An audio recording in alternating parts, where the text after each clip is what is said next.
Debbie and I are together for our Friday roundup of some of the big issues of the week.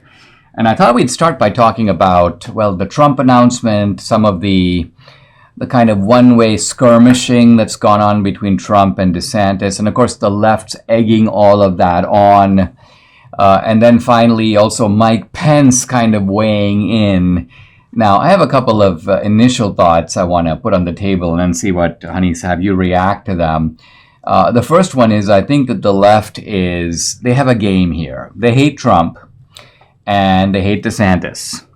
But they've realized if we can kind of use DeSantis as a truncheon to beat up Trump, he's the guy we are really afraid of. But if we can somehow knock him out with DeSantis, then the fight between them that we will encourage will be bruising enough that DeSantis himself will be wounded, and we're going to end up with our ideal nominee, Mike Pence, or somebody of that ilk. In other words, someone who's just more placid, more kind of a non-entity. Not threatening, certainly not threatening to the left. Someone at the left goes, we can easily beat this guy. If by some miracle he beat us, we'll have nothing to worry about. We would be able to police this guy almost like a dog on a leash. So I think this is what the left is going for with Trump and DeSantis. And they want to fight. Guess who else is on this bandwagon? Fox News and Murdoch. Right.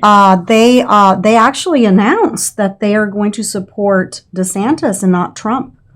Well, it's really strange because you've got this news network that's supposed to be covering things, and they have, by the way, the Murdoch empire it's not just Fox News, it's the Wall Street Journal and the New York Post. And I'm noticing really weird things in the Wall Street Journal and the New York Post. The New York Post literally did not cover Trump's announcement, except they buried it and they had some sarcastic reference, almost like a joke. Well, now Former real estate developer announces. I mean, this was insulting. And they called him, not only that, but they called him a 3-time loser. That was the headline, actually. Right. You know? So this looks to me like a Murdoch family vendetta against Trump, which, look, billionaires sometimes have these quarrels, but to actually use your media empire as a kind of forum and as a weapon in itself, this is actually not really what journalism and news is supposed to be about. And I tell you, they are actually teetering on losing a lot of viewers.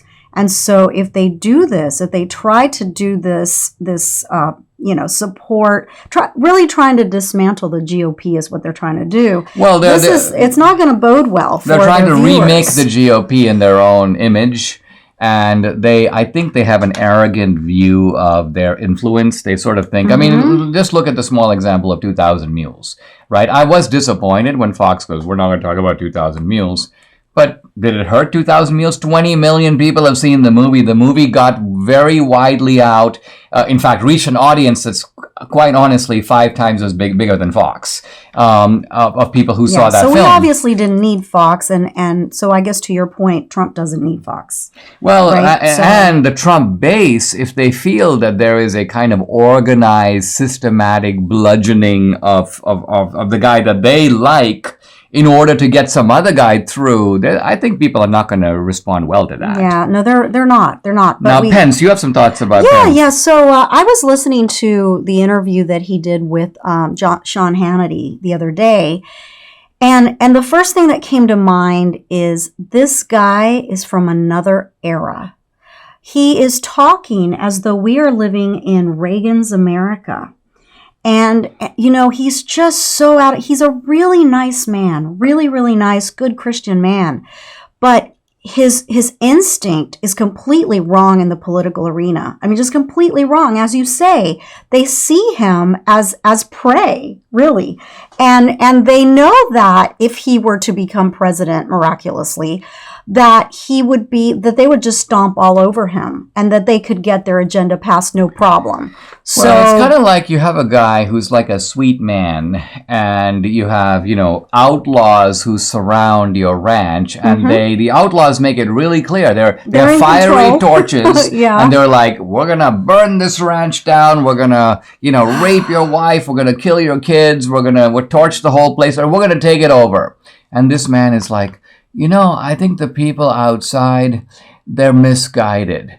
they seem to believe. Maybe if I just invite them over for dinner and feed them, and talk about our Christian values. And then and then Mrs. Pence goes, honey, do you really think it's a good idea to unlock the gates? Yeah. You really think it's a good idea to let those guys? Yes, I think it's a wonderful idea. Yeah. So look, I mean, not to knock him, because I really I'm do not like knocking him. it. No, I'm just saying in general, we're not knocking Mike Pence. but we're saying there's a level of naivete. He's not. He cannot run in today's America. He's running in Reagan's America, and it doesn't exist anymore. It's just not here anymore. It's almost, I mean, to draw a historical analogy, this would be like in the late 1850s when the fires of secession are spreading throughout the country.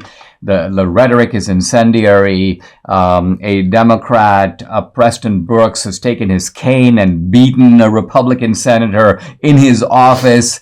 And then you have someone who goes, well, they act as if it's still 1840. In other words, they act as if none of this is really happening. There isn't a slavery crisis. The country isn't splitting apart. And you'd have to say to that person, yeah, you're a nice guy, but I think what we're saying is you're not the man of the hour. You can't be, right?